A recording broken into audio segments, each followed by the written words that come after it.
Hello बच्चों, कैसे हैं आप। आज हम पढ़ने वाले हैं कक्षा छठी के पाठ 2 को, जिसका नाम है भोजन के घटक।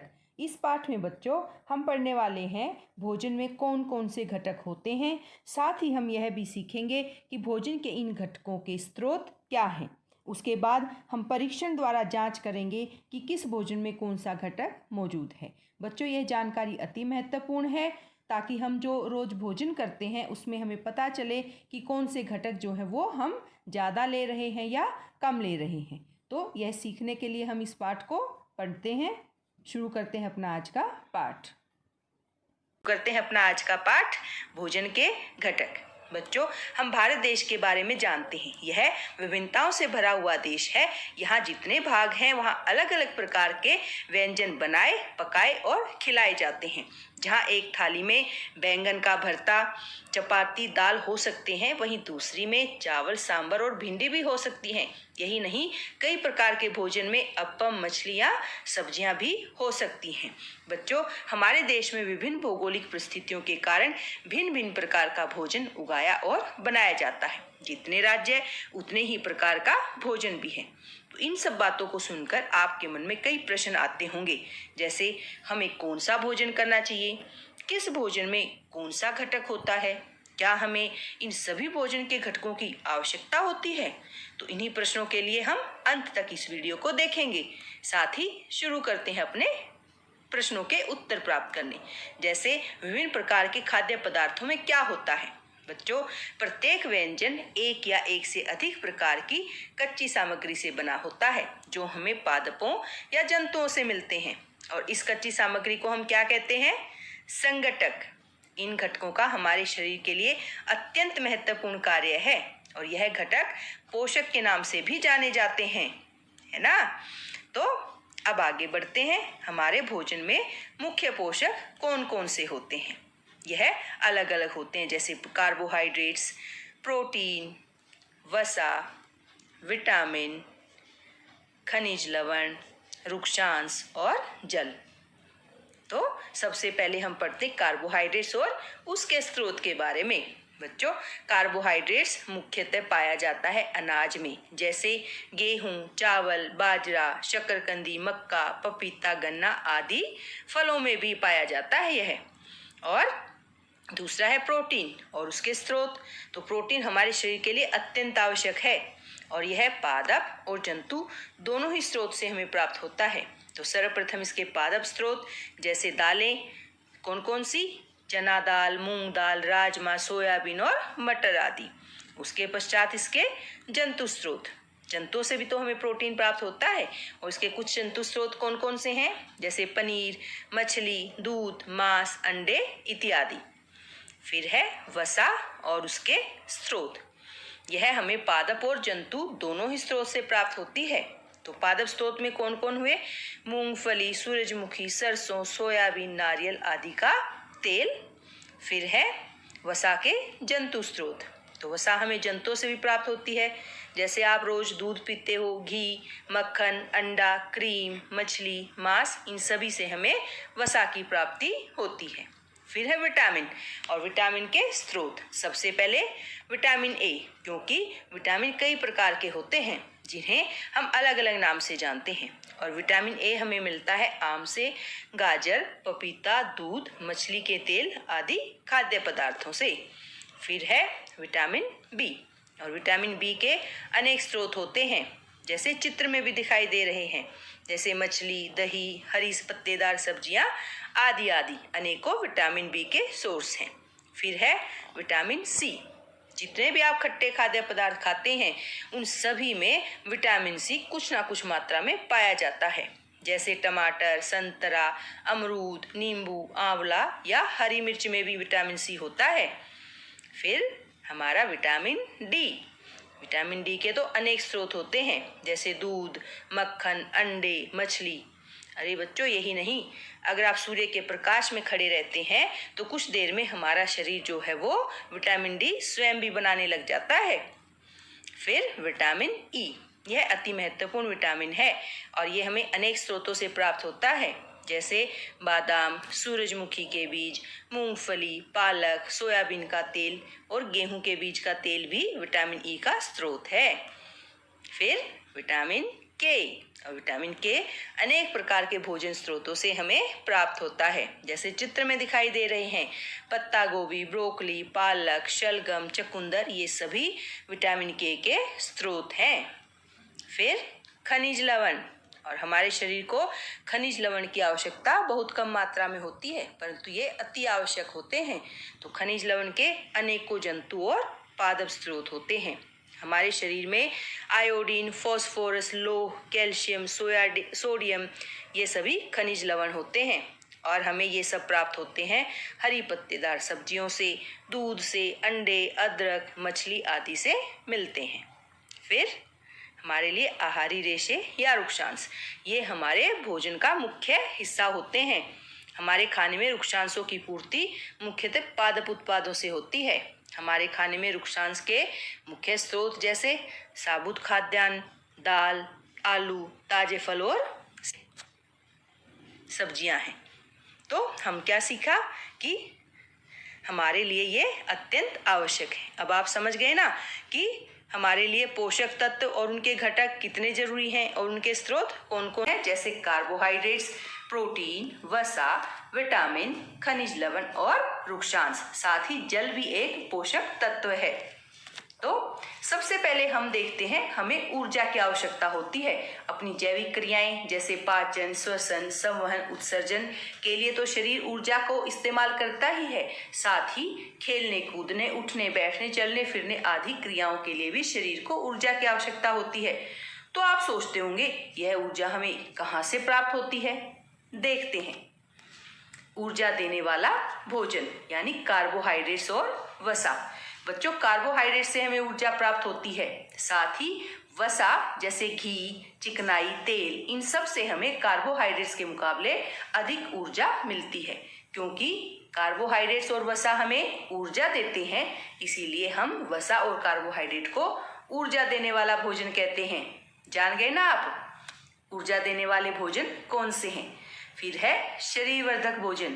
अरे आप 5वीं कक्षा में तो आपका कद कम था, अब बड़ा हो गया। इसके लिए किसने कार्य किया? भाई भोजन के अति आवश्यक घटक प्रोटीन ने। उसने हमारे शरीर को अत्यंत आवश्यक यानी शरीर की वृद्धि करने वाली शक्ति प्रदान की। क्योंकि प्रोटीन की आवश्यकता शरीर की वृद्धि तथा स्वस्थ रहने के लिए होती है, इसीलिए हम प्रोटीन को क्या कहते हैं? शरीर वर्धक भोजन। और ये हमें जिनसे प्राप्त होता है वो हम वीडियो 1 में जान सकते हैं। फिर है रक्षक भोजन यानी विटामिन। विटामिन विभिन्न प्रकार के रोगों से हमारे शरीर की रक्षा करते हैं। विटामिन हमारी आँख, अस्थियों, दांत और मसूड़ों को स्वस्थ रखने में भी सहायता करते हैं। इसीलिए विटामिन का हमारे भोजन में होना अत्यंत आवश्यक है, ताकि हमारी बीमारियों से रक्षा हो सके, है ना। फिर है खनिज लवण। वैसे तो खनिज लवण हमें अल्प मात्रा में चाहिए होते हैं, लेकिन अपने शरीर के उचित विकास तथा अच्छे स्वास्थ्य के लिए प्रत्येक खनिज लवण आवश्यक है, जो कि हमें चित्र में दिखाई दे रहे विभिन्न स्रोतों से प्राप्त होते हैं। तत्पश्चात हमारा अगला जो है वह है आहारी रेशे अथवा रुक्षांश।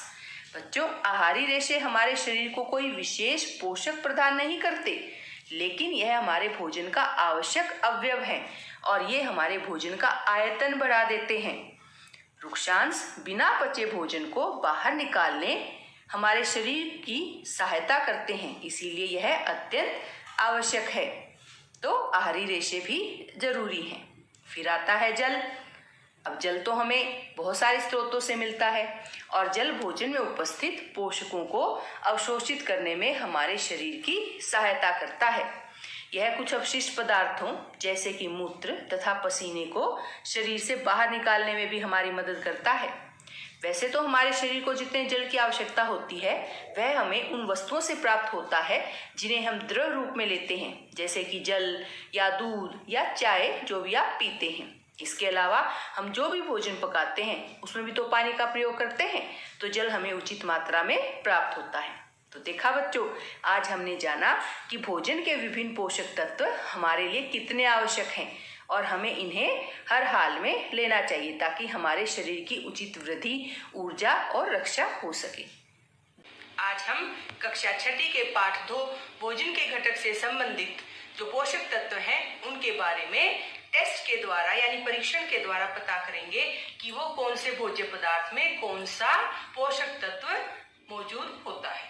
तो हमने कुछ भोज्य पदार्थ लिए हैं जिनमें हम एक एक करके मंड, प्रोटीन और वसा की उपस्थिति का पता करेंगे। तो शुरू करते हैं अपने परीक्षण। सबसे पहले हमारे पास ये टेस्ट ट्यूब है और इसमें हम लेते हैं अपना ये कच्चा आलू।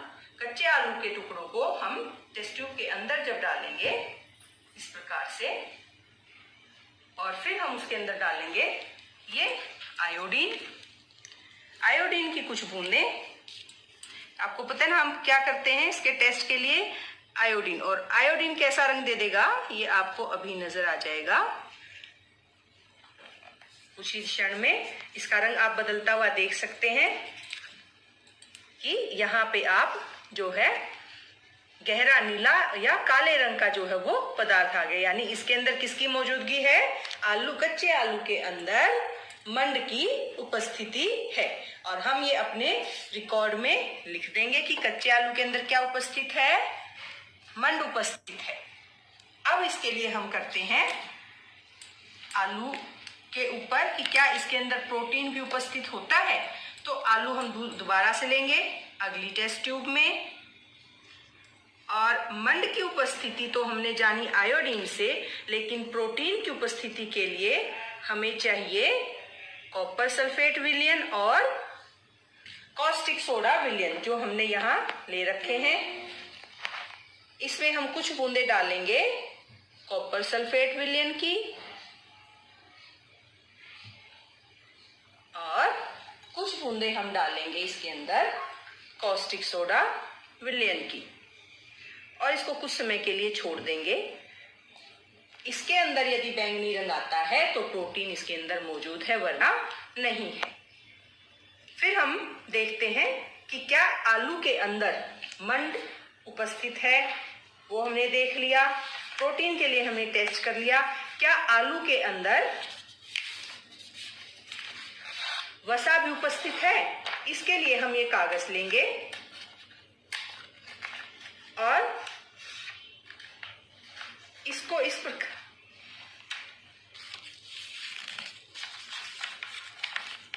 कागज का एक टुकड़ा जिसके अंदर हम रखेंगे आलू के इन टुकड़ों को, और इस प्रकार से हम इसको दबा करके देखेंगे। ये हमने दबा लिया और देखते हैं कि क्या इसके आर पार हमें कुछ नजर आया, क्या चिकना दाग इसके ऊपर बना। तो वो नहीं बना, यानी आलू के अंदर वसा मौजूद नहीं होती। आलू के अंदर मंड उपस्थित है, प्रोटीन का टेस्ट हम कर चुके हैं और वसा इसके अंदर नहीं होती, मौजूद नहीं होती। अब बारी आती है हमारे पास अगले भोज्य पदार्थ की, जो है दूध। दूध को भी हम इस प्रकार से टेस्ट ट्यूब में लेंगे और इस पे हम डालेंगे आयोडीन। आयोडीन क्या जांच करेगा? मंड की जांच करेगा। और आप बड़ी आसानी से देख सकते हैं कि पहले और तीसरे टेस्ट ट्यूब के रंग में कितना अंतर है। यहाँ हमने आलू के अंदर मंड की जांच की और यहाँ हमने दूध के अंदर मंड की जांच की। तो पहले में कैसा कलर आया? पहले में रंग आया गहरा नीला या काला, और यहाँ पर रंग के अंदर काला या नीला रंग मौजूद नहीं पाया गया। तो दूध के अंदर क्या मौजूद नहीं है? दूध के अंदर मंड उपस्थित नहीं है। अब हम देखेंगे दूध के अंदर प्रोटीन उपस्थित है या नहीं है। शुरू करते हैं अपना दूध का टेस्ट। किसके लिए? प्रोटीन के लिए। तो ये हम एक टेस्ट ट्यूब में लेंगे जरा सा दूध, और इसके लिए हम इसमें डालेंगे कुछ बूंदे कॉपर सल्फेट विलयन और ये हमने क्या डाला इसके अंदर? कॉस्टिक सोडा विलयन। और रंग इसके अंदर कैसा आना चाहिए? बैंगनी रंग। इसको हम अच्छे से आप रंग के अंदर तुरंत आया परिवर्तन देख सकते हैं।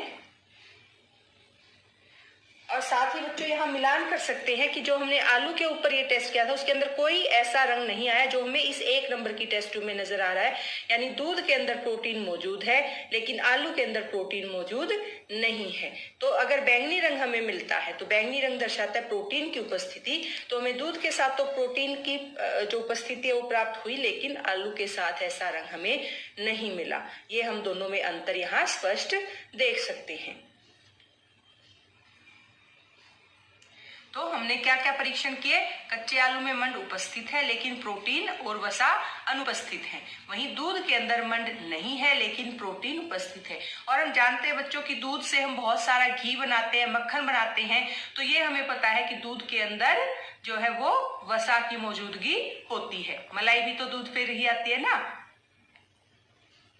अब नंबर आता है मूंगफली खाद्य पदार्थ का। तो मूंगफली को हमने टेस्ट ट्यूब में डाल लिया है और इसके ऊपर हम सबसे पहले करेंगे मंड की उपस्थिति के लिए टेस्ट। और हम क्या डालेंगे? आयोडीन। तो कुछ बूंदे हम इसके अंदर आयोडीन विलयन की डालते हैं। और कैसा रंग मिलना चाहिए हमें?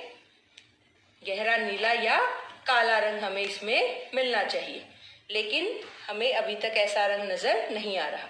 दूसरी टेस्ट ट्यूब में हम मूंगफली पर करेंगे प्रोटीन का टेस्ट कि क्या मूंगफली के अंदर प्रोटीन मौजूद होते हैं। और इसके लिए हम इस्तेमाल करेंगे कैल्शियम सल्फेट।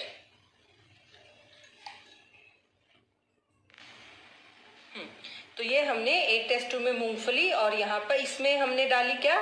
मूंगफली में मंड की उपस्थिति के लिए आयोडीन की कुछ बूंदे, और मूंगफली में प्रोटीन की उपस्थिति जांचने के लिए कॉपर सल्फेट की कुछ बूंदे और कॉस्टिक सोडा की कुछ बूंदे हम इसमें डालेंगे, ताकि हम इसके अंदर जांच सके कि इसके अंदर प्रोटीन उपस्थित है या नहीं है। तीसरा जो पोषक तत्व हम जांच करेंगे मूंगफली के अंदर वो है वसा। इसके लिए हम फिर से कागज पर वसा को जांचने के लिए हम कागज पर मूंगफली को लेंगे और उसको अच्छे से प्रेस करेंगे कि क्या इसके ऊपर कोई चिकनाई युक्त धब्बे हमें प्राप्त होते हैं या नहीं। तो ये हम इसको इस तरीके से, और अब हम देखते हैं कागज पर। आप देख सकते हैं कि इस पर हमें बहुत सारे छोटे छोटे चिकने धब्बे प्राप्त हुए हैं जो दर्शाते हैं कि मूंगफली के अंदर वसा मौजूद होती है। तो ये हमने मूंगफली के अंदर तीनों तत्वों की जांच की, जिसमें हमें क्या प्राप्त हुई? मूंगफली के अंदर वसा उपस्थित होती है। अब देखते हैं ये जो अगली टेस्ट ट्यूब में हमने लिया है कच्चा चावल जो कि पका हुआ नहीं है, और यहाँ हमारे पास है पका हुआ चावल। इन तीनों में हम देखते हैं मंड उपस्थित है या नहीं है। पहली टेस्ट ट्यूब में हम क्या डालेंगे? आयोडीन, ताकि हम इसमें मंड की उपस्थिति को जांच सके। और अगर मंड उपस्थित होगा तो हमें ये वही रंग मिला जो मंड की उपस्थिति दर्शाता है, यानी काला या गहरा नीला रंग। और दूसरे में हम जांच करेंगे कि क्या कच्चे चावल के अंदर प्रोटीन मौजूद है, और इसके लिए हम डालेंगे कॉपर सल्फेट विलयन की कुछ बूंदे और साथ में कॉस्टिक सोडा की कुछ बूंदे, और इनको अच्छे से मिला देंगे। और हमें इसमें बैंगनी रंग अगर मिलता है तो इसके अंदर मौजूद होगा प्रोटीन, अन्यथा नहीं। और क्या कच्चे चावल के अंदर मौजूद होती है मंड, प्रोटीन और वसा। तो वसा के लिए हम कच्चे चावल को लेंगे कागज पर और फिर से इसको अच्छे से प्रेस करेंगे, दबाएंगे इस प्रकार से। और यदि हमें जैसे मूंगफली में प्राप्त हुए थे वैसे ही धब्बे इस पर मिलते हैं तो इसके अंदर मौजूद है वसा, वरना नहीं। और ये देखिए हमें कोई भी इसके ऊपर धब्बा यहाँ नहीं मिला, जैसे कि ये मूंगफली वाले में मिला था। तो यानी कच्चे चावल के अंदर वसा मौजूद नहीं है। तो सिर्फ क्या मिली कच्चे चावल के अंदर? ये मंड की उपस्थिति। और पके हुए चावल के अंदर हम फिर से जांच करते हैं कि क्या पके हुए चावल में भी मंड उपस्थित होता है। इसके लिए हम इसके अंदर डालेंगे फिर से, और ये देखो आप कितना सुंदर जो है वो रंग हमें प्राप्त हुआ है। तुरंत कैसा रंग आ गया? गहरा नीला रंग, जो दर्शाता है कि पके हुए चावल के अंदर भी मंड उपस्थित होता है। तो ये हमने कच्चे चावल और पक्के चावल के अंदर तीनों जो है तो ये हमने अपने कच्चे और पके हुए चावल के अंदर मंड, प्रोटीन और वसा की उपस्थिति की जांच की, जिसमें क्या मिला कि मंड तो कच्चे और उबले दोनों ही चावलों में उपस्थित होता है, लेकिन प्रोटीन और वसा इनमें उपस्थित नहीं पाई गई। अगला जो भोज्य पदार्थ है वह है सूखा नारियल, जो हमने इन 2 टेस्ट ट्यूब में लिया है और इनमें हम जांच करेंगे मंड और प्रोटीन की। तो मंड के लिए हम इसमें डाल देंगे आयोडीन की कुछ बूंदें और इसका रंग देखेंगे कि क्या रंग गहरा नीला आता है या नहीं। और प्रोटीन की उपस्थिति के लिए हम इसमें डालेंगे कॉपर सल्फेट और कॉस्टिक सोडा की कुछ बूंदें, और ये देखेंगे कि क्या इसके अंदर हमें बैंगनी रंग की प्राप्ति होती है या नहीं।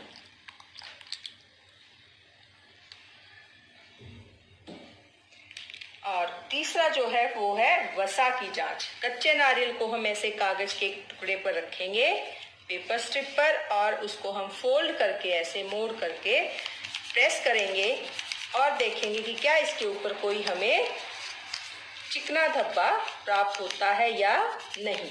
अगर चिकना धब्बा हमें इस पर प्राप्त हुआ तो मूंगफली, नारियल के अंदर मूंगफली के जैसे ही क्या मौजूद होगा, वसा। और ये आप देख सकते हैं, और ये हल्का सा जो है वो आपको धब्बा भी नजर आ रहा है, जो कि ट्रांसपेरेंट बना रहा है हमारे कागज को। और ये क्या है, इसकी जांच है कि तत्व जो है वसा तत्व हमारे भोज्य पदार्थ के अंदर मौजूद है। और यहाँ जो हमने अपने परीक्षण किया था, इनमें से दोनों में ही ना तो हमें गहरा नीला रंग प्राप्त हुआ मंड की उपस्थिति के लिए, और ना ही यहाँ पर हमें ज्यादा बैंगनी रंग प्राप्त हुआ जो प्रोटीन की उपस्थिति बताता है। तो मूंगफली के अंदर ये दोनों ही हमें नहीं मिले। अगली 2 टेस्ट ट्यूब में हमने ली है कच्ची दाल। तो इसमें पहली जो दाल है उसमें हम फिर से डालेंगे आयोडीन, जो जांच करेगी मंड की उपस्थिति को। और जो दूसरी टेस्ट ट्यूब है उसमें हम डालेंगे कॉपर सल्फेट, जो क्या जांच करेगा, प्रोटीन की उपस्थिति। और साथ में हम डाल देंगे कुछ बूंदें कॉस्टिक सोडा, और इसको अच्छे से जो है हम मिला देंगे।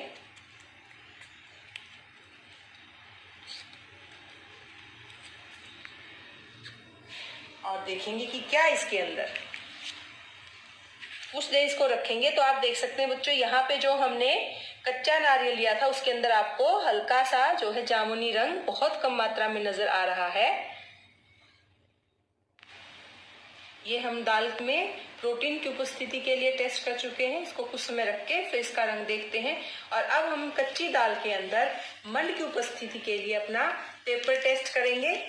और इस कागज के अंदर हम कच्ची दाल के पाउडर को अच्छे से रख के और ऐसे दबाएंगे, और क्या जांच करेंगे कि क्या हमारे कागज पर कोई चिकना धब्बा हमें प्राप्त होता है या नहीं।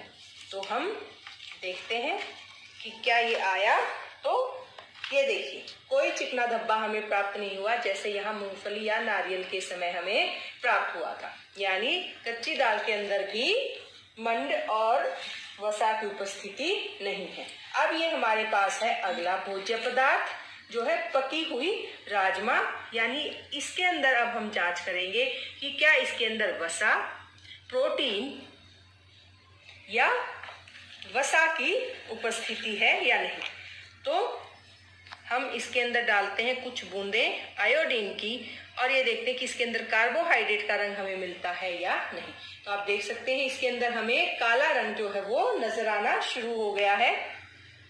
और साथ ही अगली टेस्ट जो हमारी टेस्ट है, परीक्षण है, उसमें कॉपर सल्फेट की कुछ बूंदें हमने डाली हैं, और यहाँ हम साथ में डाल देंगे कॉस्टिक सोडा की कुछ बूंदें। और रंग हमें क्या मिलना चाहिए, बैंगनी रंग हमें मिलना चाहिए। तो इसको आप देखिए, बहुत ही बढ़िया सा जो है वो बैंगनी रंग हमें इसमें नजर आना शुरू हो गया है। इसको कुछ समय तक रखने पर आप इसमें आसानी से, दोनों में ही आपको ये रंग नजर आएंगे कि यहाँ पर हमें काला रंग और यहाँ पर जो है आप यहाँ से देखिए बैंगनी रंग आपको नजर आना शुरू हो गया है। तो पकी हुई दाल के अंदर हमें दोनों ही पोषक तत्वों की प्राप्ति हुई है, मंड की भी और प्रोटीन की भी, जबकि वसा जो है वो हमने कच्ची दाल में उसके अंदर हमें मौजूद नहीं मिली थी। अब हमारे पास है एक फल जिसमें हम जांच करेंगे कि क्या फलों के अंदर इन तीनों पोषक तत्वों में से कौन कौन सा पोषक तत्व मौजूद है। सबसे पहले हम आयोडीन टेस्ट करेंगे, जो हमें किसकी उपस्थिति दर्शाएगा कि क्या हमारे इस फल के टुकड़े के अंदर मंड उपस्थित है या नहीं है। और दूसरा जो हमारा है, यहाँ पर हम प्रोटीन की जांच करेंगे और उसके लिए हमने ये डाली कुछ बूंदे कॉपर सल्फेट और साथ में कॉस्टिक सोडा। तब तक ये टेस्ट हमारे होते हैं, हम यहाँ करते हैं वसा के लिए जांच कि क्या फल के टुकड़े के अंदर वसा मौजूद है या नहीं। इसको भी हम अच्छे से प्रेस करेंगे इस तरीके से। और बच्चों जब हम इसको देखते हैं तो हमें है, ये देखो, ये हमें गीला जो है वो धब्बा तो मिल गया, लेकिन ये धब्बा चिकना नहीं है, ये गीला धब्बा है। और यही अंतर है कि कुछ पदार्थ हमें जो धब्बा देते हैं, अगर आप इसको कुछ समय के लिए रखेंगे तो ये सूख जाएगा, अभी पता चल जाएगा। और ये हमने जो पहला किया था मंड, यहाँ पर हमें मंड की उपस्थिति नजर नहीं आ रही, लेकिन दूसरे के अंदर हमें कुछ प्रोटीन की उपस्थिति नजर आ रही है कि यहाँ कुछ हल्का सा जो है वो अभी जामुनी बैंगनी जो रंग है वो आना शुरू हो गया है। तो बैंगनी रंग दर्शाता है प्रोटीन की उपस्थिति। और यहाँ तीसरे में हम इसको अभी सूखने के लिए रखा, अगर ये सूख जाएगा और धब्बा नहीं रहेगा तो हम कहेंगे कि इसके अंदर वसा भी मौजूद नहीं है। तो हमारे फल के अंदर प्रोटीन कुछ मात्रा में उपस्थित थे, लेकिन पहले और तीसरा जो पोषक तत्व है वो हमें मौजूद नहीं मिला। और जो अंतिम हमारे पास खाद्य पदार्थ है वो है उबला हुआ अंडा। इसमें हम जांच करेंगे मंड की, और हम ये इसमें हमने डाल दी आयोडीन की कुछ बूंदे, जो बताएंगी कि क्या हमें गहरा नीला रंग प्राप्त होता है तो मंड उपस्थित है, अन्यथा नहीं है। और ये हमने कुछ भाग फिर से लिए हैं उबले हुए अंडे के, जिसमें हम प्रोटीन की उपस्थिति की जांच करेंगे। और उसके लिए हम डालेंगे इस पे कॉपर सल्फेट की कुछ बूंदे, साथ में कॉस्टिक सोडा की कुछ बूंदे। और आपको बड़ी सरलता से इसमें जो है वो बैंगनी रंग आता हुआ नजर आ रहा है। और अंतिम जो हमारा टेस्ट बचता है कि क्या अंडे के अंदर वसा उपस्थित है या नहीं है। और इसके लिए हम फिर से अपना पेपर टेस्ट करेंगे, इसको दबाएंगे और इसके ऊपर जांच करेंगे कि हमें वो चिकना धब्बा प्राप्त होता है या नहीं है। और जब हम इसको हटा करके इस प्रकार देखेंगे तो हमें धब्बा तो मिला, परंतु वह चिकनाई वाला नहीं, वह गीला धब्बा है।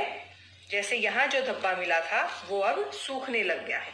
तो जो गीला धब्बा होता है, चिकना धब्बा, उसमें हमें अंतर पता है। तो इसके अंदर क्या उपस्थित नहीं है, वसा उपस्थित नहीं है, मंड उपस्थित नहीं है, लेकिन यहाँ हमें बड़े अच्छे से जो है बैंगनी रंग प्राप्त हुआ है। तो इसके अंदर प्रोटीन उपस्थित है। धन्यवाद बच्चों। तो बच्चों अब हमारी ये संपूर्ण सारणी तैयार हो चुकी है, हम सभी परीक्षण कर चुके हैं। ये हमारे खाद्य पदार्थ थे, जैसे कच्चा आलू, इसमें हमने मंड की उपस्थिति जांची, प्रोटीन की और वसा की। तो कच्चे आलू में मंड उपस्थित है, ऐसे ही दूध में प्रोटीन और वसा उपस्थित है। मूंगफली में केवल वसा उपस्थित मिली। बिना पके चावल में मंड उपस्थित था, लेकिन प्रोटीन और वसा अनुपस्थित थी। ऐसे ही पके हुए चावल के भी मंड उपस्थित था और दोनों बाकी पोषक तत्व नहीं थे।